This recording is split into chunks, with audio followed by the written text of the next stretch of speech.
పెద్దపల్లి జిల్లా మంతని మండలంలోని నాగేపల్లి గ్రామంలో వరద బాధితులకు విశాఖ చారిటబుల్ ట్రస్ట్ ఆధ్వర్యంలో నిత్యావసర సరుకులు పంపిణీ చేశారు. ఇటీవల కురిసిన వర్షాలతో మానేరు పరివాహక ప్రాంతం పక్కనే ఉన్న నాగవల్లి గ్రామంలోకి భారీగా వరద నీరు చేరింది. దీంతో గ్రామంలోని ఇళ్లలోకి నీళ్లు చొరబడి ముంచేయడంతో చాలా మంది ప్రజలు నిరాశ్రయులయ్యారు.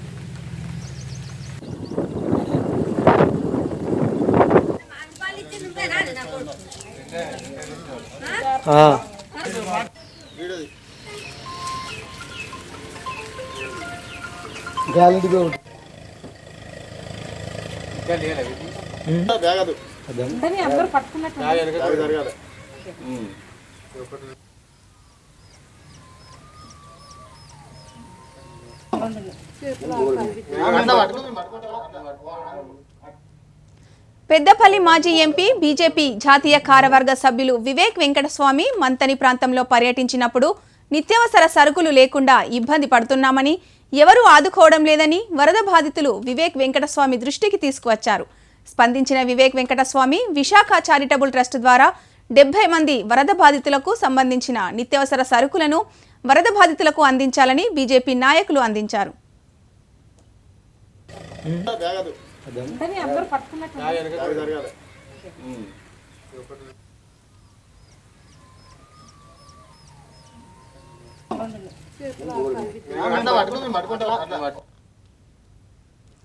విశాఖ చారిటబుల్ ట్రస్ట్ ద్వారా వచ్చిన బియ్యము, పప్పు దినుసులు, నూనెతో పాటు ఇతర నిత్యావసర సరుకులను బీజేపీ లీడర్ల ద్వారా పంపిణీ చేయించి వరద బాధితులకు అందేలా చర్యలు తీసుకున్నారు.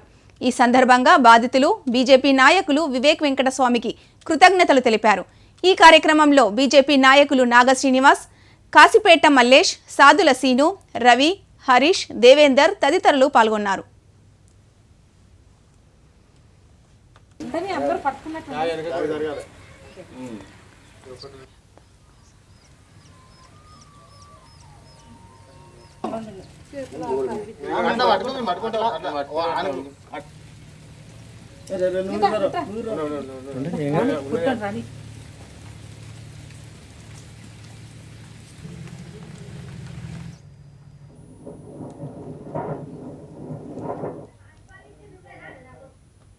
తెలంగాణ రాష్ట్ర వ్యాప్తంగా సర్కారు బడుల్లో పారిశుద్ధ్య నిర్వహణకు 100 కోట్ల రూపాయలు ఇవ్వాలని గెజిటెడ్ ప్రధానోపాధ్యాయుల సంఘం రాష్ట్ర అధ్యక్షుడు చంద్రప్రకాష్ కోరారు. పెద్దపల్లిలో ఆయన మాట్లాడుతూ, రాష్ట్రంలో ప్రభుత్వ పాఠశాలల అభివృద్ధి కోసం ప్రభుత్వం 7,289 కోట్లు కేటాయించడం హర్షణీయమన్నారు. సర్వీస్ రూల్స్ అమలు చేసి ప్రధానోపాధ్యాయులకు పదోన్నతులు కల్పించాలని విజ్ఞప్తి చేశారు. ఈ కార్యక్రమంలో జిల్లా అధ్యక్షుడు సుదర్శనం, నాయకులు సురేందర్, ఆగయ్య, శ్రీనివాస్ తదితరులు పాల్గొన్నారు.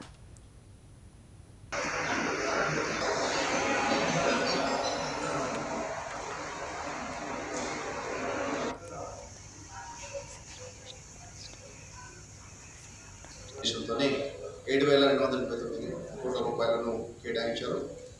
అయితే ప్రధానోపాధ్యాయుల సంఘం పక్షాన మేము చేసే విజ్ఞప్తి ఏంటంటే, ఆ 12 అంశాలలో మరొక 2 అంశాలను కూడా చేర్చి పాఠశాలలో ప్రధానంగా ఏర్పడుతున్నటువంటి మేము ఎదుర్కొంటున్న సమస్యలను అదే బడ్జెట్లో శాంక్షన్ సాల్వ్ చేయాల్సిందిగా మేము కోరుతున్నాం.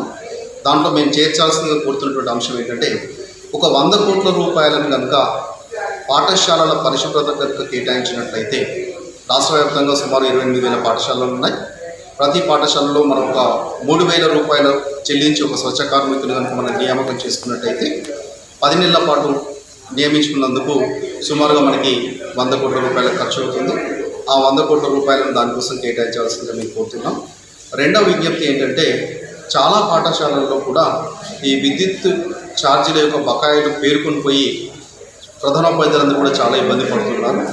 ఒక 100 కోట్ల రూపాయలను కనుక ఆ బడ్జెట్లోంచి ఈ పెండింగ్లో ఉన్నటువంటి ఎలక్ట్రిసిటీ బిల్స్ చెల్లించడానికి కనుక కేటాయించినట్లయితే 28,000 పాఠశాలల ప్రధానోపాధ్యాయులు కూడా చాలా రిలీఫ్ అవుతారు. వారు ఇతర బోధన అంశాలపైన వాళ్ళ యొక్క దృష్టిని సారించడానికి వీలవుతుందని చెప్పేసి ప్రభుత్వానికి మా సంఘం ద్వారా విజ్ఞప్తి చేస్తున్నాం. అంతేకాకుండా 17 సంవత్సరాలుగా నడుగుతున్నటువంటి ఒక అంశం సర్వీస్ రూల్స్ అంశం ఉంది. ఈ సందర్భంలో తెలంగాణ రాదు అని ఎంతోమంది భావించారు. కానీ 6 దశాబ్దాల సమస్య దాన్ని 14 సంవత్సరాలు పోరాటం చేసేసి అసాధ్యం అనుకున్న తెలంగాణను సుసాధ్యం చేసినటువంటి కేసీఆర్ గారు మనకి ముఖ్యమంత్రిగా ఉన్నారు. వారు తలుచుకున్నట్టయితే ఈ 2 దశాబ్దాల సమస్య సర్వీస్ రూల్స్ అనేది పెద్ద అంశం కాదు. వారు ఒకసారి దృష్టి కనుక సారించినట్టయితే 3 రోజులలో ఈ సమస్యకు పరిష్కారం దొరుకుతుందని మేము ప్రధానోపాధ్యాయుల సంఘం పక్షాన మనస్ఫూర్తిగా భావిస్తున్నాం. వారు ఒకసారి ఈ సమస్య పైన దృష్టి సారించి ఈ 17 సంవత్సరాలుగా అన్ని ఖాళీలు ఏర్పడడం, మొత్తం వ్యవస్థ మొత్తం కూడా పై స్థాయి గెస్టెడ్ ప్రధానోపాధ్యాయుల కంటే పై స్థాయి వ్యవస్థతో కూడా 95% ఖాళీలతో ఉండిపోయింది. ఆ ఖాళీలన్నీ కనుక నింపగలిగినట్లయితే పాఠశాలల్లో విద్యా ప్రమాణాలు పెరిగి పాఠశాలకు వచ్చేటువంటి పేద విద్యార్థులకి పూర్తి స్థాయి నాణ్యమైన విద్య అందించడానికి సాధ్యమవుతుంది. మానిటరింగ్ కూడా బలోపేతమవుతుందని మేము విజ్ఞప్తి చేస్తున్నాం. అంతేకాకుండా 4 సంవత్సరాలుగా మన రాష్ట్రంలో ఉపాధ్యాయులకి బదిలీ జరగలేదు. మహాసేన రాజేష్ని పోలీస్ స్టేషన్కు పిలిచి ఇబ్బందులు పెట్టడం దారుణమని మాజీ సీఎం చంద్రబాబు నాయుడు విమర్శించారు. అంబేద్కర్ కోనసీమ జిల్లాలో వరద ముంపు ప్రాంతాల్లో పర్యటనలో భాగంగా రాజోలు నియోజకవర్గంలో బాబు పర్యటించారు. ఈ సందర్భంగా ఆయన మాట్లాడుతూ ప్రజల పక్షాన నిలబడుతున్న రాజేష్ని వైసీపీ ప్రభుత్వం అన్ని విధాలా ఇబ్బంది పెడుతుందని, పోరాడటం ఆయన చేసిన తప్ప అని ఆగ్రహం వ్యక్తం చేశారు. రాజేష్ తన ప్రాణానికి హాని ఉందని, తనకి ఏమి జరిగినా సీఎం బాధ్యత వహించాలని తెలిపారని, ప్రజల కోసం పోరాడే మహాసేన రాజేష్పై తప్పుడు కేసులు పెట్టడం సరికాదన్నారు. రాజేష్, నేను అడుగుతున్నా, ఈ ముఖ్యమంత్రికి ఏమైనా సిగ్గుందా? ఒక ఎస్సీ నాయకుడు మాట్లాడే హక్కుండే ఈ దేశంలో ఆయన మాట్లాడితే ఆయనకు పార్టీ 1 నోటీస్ ఇవ్వడానికి శ్రీకాకుళం రమ్మని, శ్రీకాకుళంలో ఏదో ఇన్వెస్టిగేషన్ అంట, ఎవరినో చంపేశాడా? మీ మారిగా ఏమైనా బాబాయిని చంపాడా? మీ మారిగా ఏమైనా కోడికత్తి డ్రామా ఆడాడా? మీ మారిగా 11 సిబిఐ కేసులు ఉన్నాయా? 9, 10 ఈడీ కేసులు ఉన్నాయా? అలాంటి వ్యక్తిని హెరాస్ చేస్తారా మీరు? అంటే అడిగేవాళ్ళు లేడా ఈ రాష్ట్రంలో? అంటే కార్లు కూడా తీసుకుంటారా మీరు? అంటే ఈ రాష్ట్రం పోలీస్ రాజ్యమా ఇది? ఏమనుకుంటున్నారు మీరు? జాగ్రత్తగా ఉండండి, హెచ్చరిస్తున్నా. తగిన మూల్యాన్ని చెల్లించుకునే రోజు తొందరలోనే వస్తుంది. తప్పుడు కేసులు పెట్టిన టెయింటెడ్ ఆఫీసర్ ఎవరైనా సరే, ఎవరి మీద పెట్టినా సరే సమీక్షలు చేసే రోజు వస్తుంది. సమీక్ష చేస్తా, మిమ్మల్ని బోనెక్కిస్తా, శిక్షిస్తా, గుర్తు పెట్టుకోండి. తమాషాట్లాడద్దండి. ఎస్సీలు అట్రాసిటీస్ పెడతారా? ఎస్సీలు తొక్కేస్తారా మీరు? ఎస్సీ నాయకత్వాన్ని అణిచివేస్తారా మీరు? కబద్దార్, జాగ్రత్తగా ఉండండి. ఈ పెత్తందారి వ్యవస్థ పెద్దపల్లి జిల్లా రామగుండంలోని న్యూ పోరేడుపల్లి కాలనీలో వైఎస్ఆర్టీపీ అధ్యక్షురాలు పర్యటించారు. కాలనీలోని వరద బాధితులను ఆమె పరామర్శించారు. ఈ సందర్భంగా బాధితులు తమ బాధలను షర్మిలతో మొరపెట్టుకున్నారు. ప్రభుత్వం ఇస్తానన్న పరిహారం ఇంకా అందలేదని ఆవేదన వ్యక్తం చేశారు. ఈ సందర్భంగా షర్మిల మాట్లాడుతూ రామగుండంలో వరదలకు ముఖ్యమంత్రి కేసీఆరే కారణమని చెప్పారు. అవగాహన లేకుండా ప్రాజెక్టులు కట్టి ఈ పరిస్థితిని తీసుకొచ్చారని మండిపడ్డారు. వరద బాధితులకు పరిహారం ఇస్తామని ప్రభుత్వం మోసం చేసిందని, ఇంతవరకు నష్టపరిహారం ఎందుకు ఇవ్వలేదని ప్రశ్నించారు.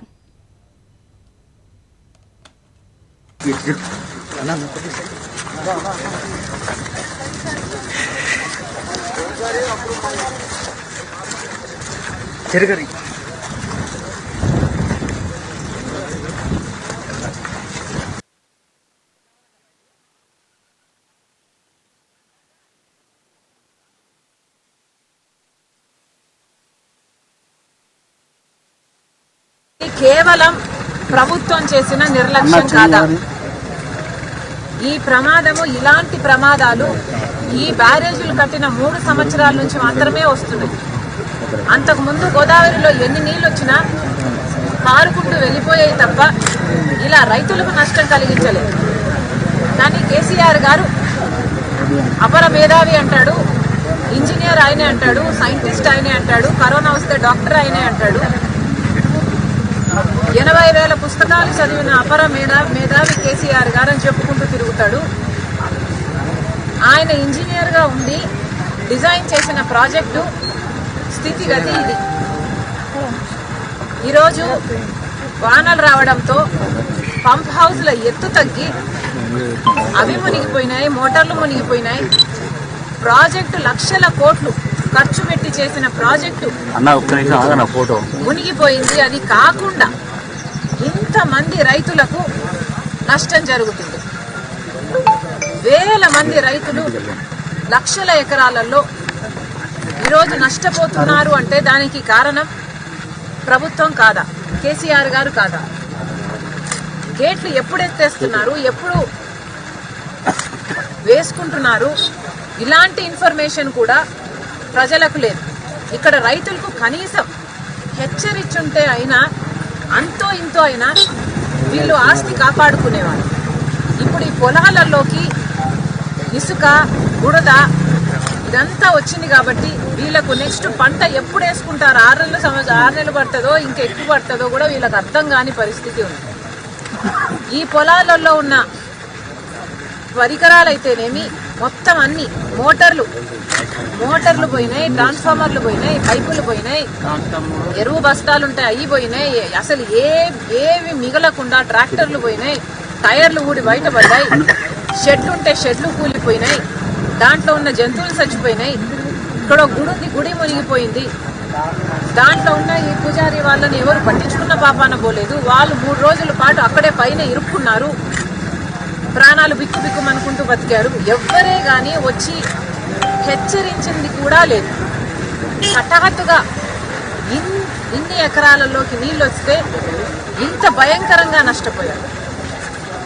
అసలు ఈ నష్టం పూడ్చుకోవడానికి కనీసం ఇంకొక 8 సంవత్సరాలు 10 సంవత్సరాలు వ్యవసాయం చేసి లాభాలు వచ్చినా కూడా ఇప్పుడు కలిగిన నష్టాన్ని పూడ్చుకోలేమంటున్నారు రైతులు. ఇది కేవలం ప్రభుత్వం. సోనియా గాంధీ, రాహుల్ గాంధీలపై ఎన్ఫోర్స్మెంట్ డైరెక్టర్ కేసులను వ్యతిరేకిస్తూ విశాఖలో కాంగ్రెస్ కార్యకర్తలు ఆందోళన చేపట్టారు. బీజేపీ ప్రభుత్వం అధికారంలోకి వచ్చాక ప్రతిపక్ష నాయకులపై అసత్య ప్రచారాలు చేస్తూ తప్పుడు కేసులు బనాయిస్తున్నారని కాంగ్రెస్ కార్యకర్తలు ఆగ్రహం వ్యక్తం చేశారు.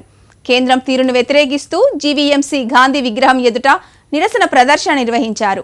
2014లో ముగిసిపోయిన కేసులను మళ్లీ తిరిగి పెట్టడం సమంజసం కాదని వాపోయారు. బీజేపీ తీరును దేశ ప్రజలు అందరూ గమనిస్తున్నారని స్పష్టం చేశారు. సోనియా, రాహుల్ గాంధీలపై పెట్టిన కేసులను వెంటనే ఉపసంహరించుకోవాలని, లేని పక్షంలో రానున్న ఎన్నికల్లో బీజేపీకి తగిన మూల్యం చెల్లించుకోక తప్పదని హెచ్చరించారు. సోనియా గాంధీ, రాహుల్ గాంధీ పెట్టిన అక్రమ కేసులను వెంటనే సోనియా గాంధీ, రాహుల్ సోనియా గాంధీ నాయకత్వం, సోనియా గాంధీ కొట్టండి బీజేపీ ప్రభుత్వాన్ని. చేసింది నెలకు ఒకసారి, అది కూడా అప్పుడే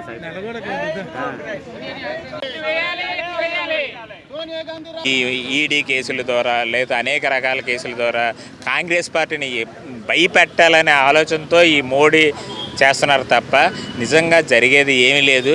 2014లో గతంలో 2014లో కూడా చాలా ఓపెన్గా మీలాగా ఇంట్లో కూర్చొని కేసులు పెట్టి, లేదంటే మీలాగా ఇప్పుడు మీకు 3 దత్తపుత్రులు ఉన్నారు, జగన్మోహన్ రెడ్డి, చంద్రబాబు నాయుడు, పవన్ కళ్యాణ్. మీ దత్తపుత్రులు ఎవరు ఎక్కువ అడిగితే వాళ్ళకి షేర్లు ఇచ్చే ఆ విధానం కాదు మాదంతా. కాంగ్రెస్ పార్టీ అంటే ఒక ఓపెన్గా మీరు ఎంత కాంగ్రెస్ పార్టీలో ఎంత పని చేశారు, కాంగ్రెస్ పార్టీకి ఏం చేశారు అనే అదే చూస్తుంది తప్ప ఎంత సంపాదించేది చూసేది మీ బీజేపీలో. మీరు చేసిన విధానాల్లో, మీరు చేస్తున్న తప్పుడు దారి పద్ధతిలో ఈ రోజు వరకు చూసుకోండి. మీరు చెప్పేదేంటి, మీరు అధికారంలో రాకముందు మోడీ గారు చేసే విధానాలు ఏంటి, ఆయన చెప్పిన మాటలేంటి, ఈరోజు చేస్తున్న పనులేంటి? మీరు కేంద్ర ప్రభుత్వంలో మీరు రాకముందు మీరు విశాఖ జిల్లా గాజువాకలో ఘనంగా 102వ వార్షిక చందోత్సవం జరిగింది. సూర్వి అహ్మదీ ఆధ్వర్యంలో 86వ వార్డు పకీర్ తక్యాలో హజరత్ బాబా మిస్కిన్ షా ఔలియా రహమతుల్లా అలహి వారి ఘనంగా 102వ వార్షిక చందనోత్సవం నిర్వహించారు. ఈ సందర్భంగా పెద్దలు మాట్లాడుతూ కరోనా వల్ల 2 సంవత్సరాలు చేసుకోలేకపోయామని, ఇప్పుడు కరోనా తగ్గుముఖం అవడం వల్ల ఈ సంవత్సరం ఘనంగా చేశామని తెలిపారు. అనంతరం ముస్లిం సోదరులు శుభాకాంక్షలు తెలుపుకున్నారు. ఈ కార్యక్రమంలో అధ్యక్షులు ఎంబి మూసా, సాదిక్, రషీద్, భాషా, మున్నా, మూషా, దర్గా కమిటీ సభ్యులు పెద్ద సంఖ్యలో ముస్లింలు తదితరులు పాల్గొన్నారు.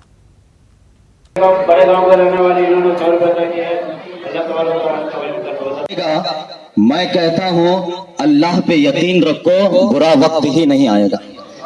अल्लाह पे यकीन हुआ, इंशाल्लाह मैं फिर नाते पास किए रुखसार को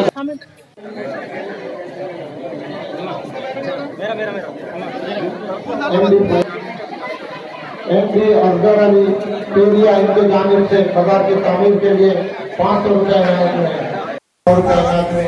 अल्लाह ताला रकम को कबूल फरमाए और इनकी कमाई में बरकत अता फरमाए।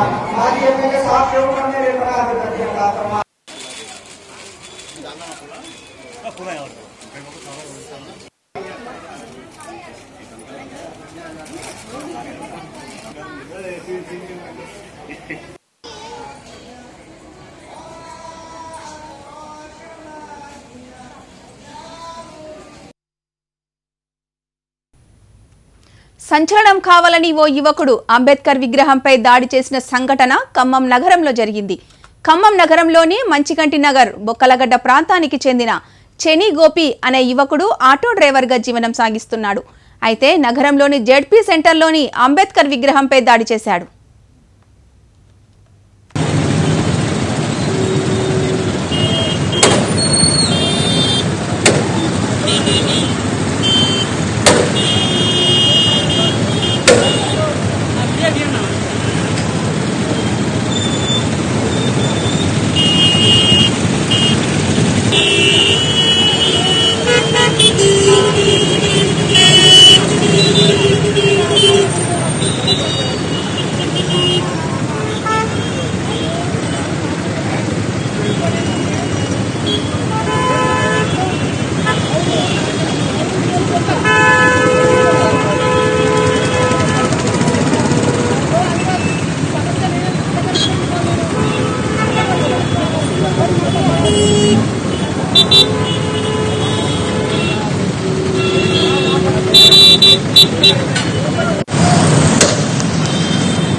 నిత్యం రద్దీగా ఉండే ప్రాంతంలో అంబేద్కర్ విగ్రహంపై ఇనుపరాడుతో దాడి చేస్తుండటంతో స్థానికులు, వాహనదారులు 2 టౌన్ పోలీసులకు సమాచారం అందించారు.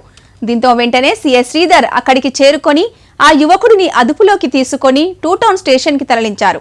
విషయం తెలుసుకున్న టౌన్ ఏసీపీ ఆంజనేయులు 2 టౌన్ స్టేషన్కు వచ్చి ఆ యువకుడిని వివరాలు అడిగి తెలుసుకున్నారు. అనంతరం పోలీసులు విచారించగా తన వ్యక్తిగత సమస్యలను కుటుంబ సభ్యులు ఎవరూ పట్టించుకోవడం లేదని, నగరంలో అలజడి సృష్టించి వివిధ వర్గాల మధ్య విద్వేషాలు రెచ్చగొట్టి ప్రజల దృష్టి తన వైపు మళ్లించి సమస్యలను పరిష్కరించుకునేందుకు అంబేద్కర్ విగ్రహం ధ్వంసానికి యత్నించినట్లు పోలీసులకు తెలిపాడు.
అయితే ఆ ప్రాంతం 1 టౌన్ పోలీస్ స్టేషన్ కావడంతో అనంతరం అతడిని 1 టౌన్ పోలీసులకు అప్పగించగా 1 టౌన్ సిఐ చిట్టిబాబు వెంటనే స్పందించి అతడిపై కేసు నమోదు చేశారు.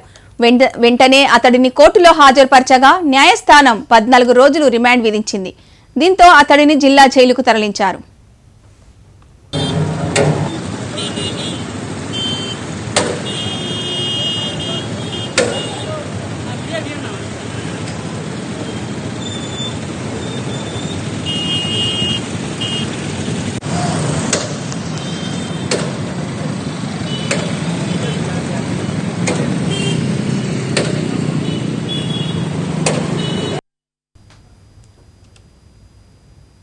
ఎఫ్సిఐ ఎరువుల కర్మాగారంలో నిల్వ ఉన్నటువంటి సంక్షేమ నిధిని సామాజిక ప్రయోజనం కోసం విడుదల చేయాల్సిందిగా మాజీ ఎమ్మెల్యే సోమారపు సత్యనారాయణ, ఎఫ్సిఐ ఉద్యోగుల గృహ నిర్మాణ సహకార సంస్థ నాయకులు గోపాలరావు, కె లింగమూర్తి, ప్రజా పాఠశాల నిర్వాహకులు బొజ్జా భిక్షమయ్య కోరారు.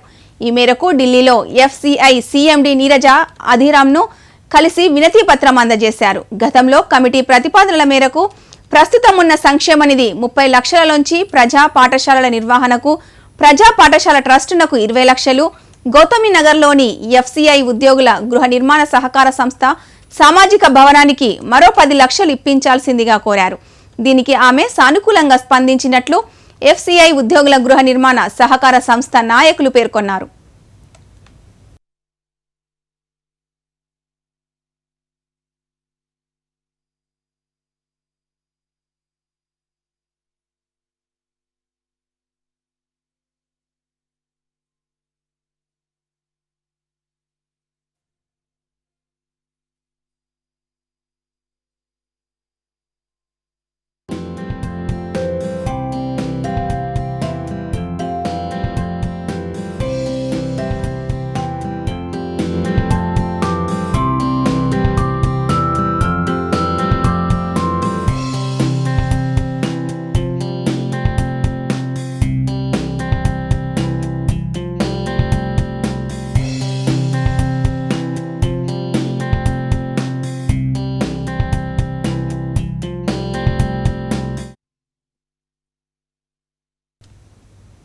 భారతదేశ రాష్ట్రపతి చారిత్రాత్మక ఎన్నికల్లో మొదటి గిరిజన మహిళ ఎన్డీఏ అభ్యర్థి ద్రౌపది ముర్ము ఘన విజయం సాధించడంతో మంచిర్యాల బీజేపీ జిల్లా అధ్యక్షులు రఘునాథ్ వెర్రబెల్లి ఆధ్వర్యంలో అర్చనా టెక్స్ చౌరస్తా నుంచి ముకరం చౌరస్తా, వాటర్ ట్యాంక్, వెంకటేశ్వర టాకీస్, మళ్లీ అర్చనా టెక్స్ చౌరస్తా వరకు కోయపోచగూడెం గిరిజన మహిళలతో కలిసి ర్యాలీ నిర్వహించి గెలుపు సంబరాలు చేసుకున్నారు.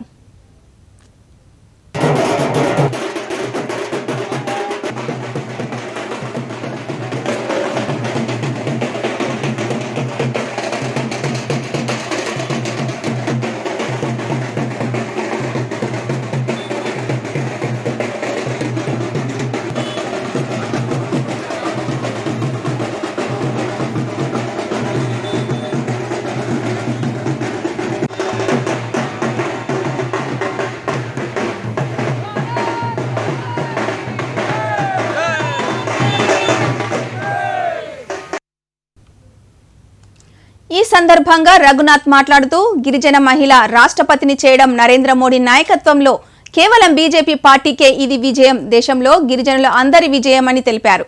ఒకవైపు కేసీఆర్ రాష్ట్రంలో గిరిజనులపై అక్రమ కేసులు పెడుతుంటే మరోవైపు మోడీ గిరిజనుల అభివృద్ధికి చర్యలు తీసుకుంటున్నారని పేర్కొన్నారు.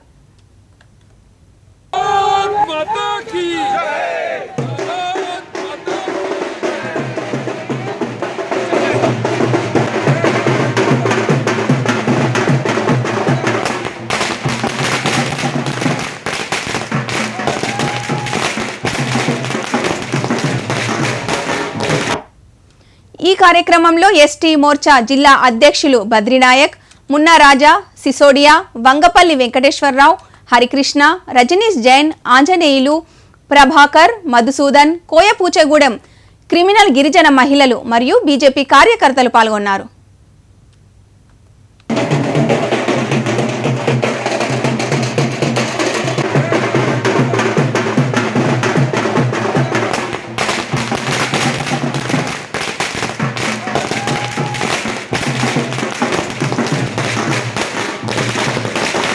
భారతదేశానికి కొత్త రాష్ట్రపతిగా మరికొన్ని గంటల్లో ద్రౌపది ముర్ము గారు భారీ మెజారిటీ తోటి విజయం సాధిస్తున్న సందర్భంగా మంచిర్యాలలో ముఖ్యంగా గిరిజన మహిళలు మా బీజేపీ ఎస్టీ మోర్చా కార్యకర్తల ఆధ్వర్యంలో విజయోత్సవ ర్యాలీ నిర్వహిస్తున్నాము.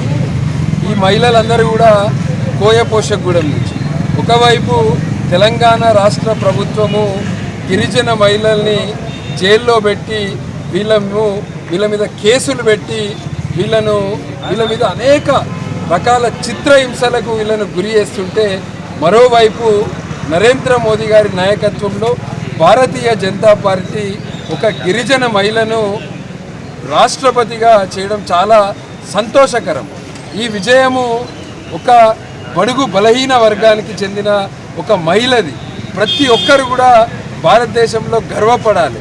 నరేంద్ర మోదీ గారి ప్రభుత్వము ఒకప్పుడు ఎస్సీని రాష్ట్రపతిగా రామ్నాథ్ కోవింద్ గారిని చేసింది, ఇప్పుడు ద్రౌపదీజీని. అంతకుముందు వాజ్పేయి గారి నాయకత్వంలో మైనారిటీ వర్గానికి చెందిన మన అబ్దుల్ కలాం గారిని రాష్ట్రపతిగా చేశారు. ఇట్లా ఇది కేవలం భారతీయ జనతా పార్టీతోటే సాధ్యం. అన్ని వర్గాలను తీసుకొని ముందుకు వెళ్ళి కింద స్థాయి కార్యకర్త కూడా ఒక రాష్ట్రపతి కావచ్చు, ప్రధానమంత్రి కావచ్చు అనేది కేవలం భారతీయ జనతా పార్టీలోనే సాధ్యము. ద్రౌపది ముర్ము గారికి అడ్వాన్స్గా భారతీయ జనతా పార్టీ మంచిర్యాల కార్యకర్తల తరఫున, ఈ గిరిజన మహిళల తరఫున శుభాకాంక్షలు. భారతదేశానికి